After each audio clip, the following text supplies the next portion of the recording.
Hello guys, how are you? Hope you all are doing well. Today I'm back with one of the most interesting video. In this video tutorial guys, I'm going to show you how to change your name and your username of your Instagram in your Android device. So for this guys, first you need to open the Instagram app on your device. After opening, in the bottom right side corner you can get your profile picture, just tap on it. From here you can get the option edit profile, just tap on it.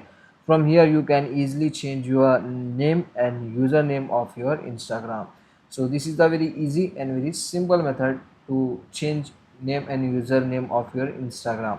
So that's it for today guys. This is the short and very simple video. Hope you enjoy this. If you enjoy, please guys don't go back without like, share and subscribe our channel. Thank you very much.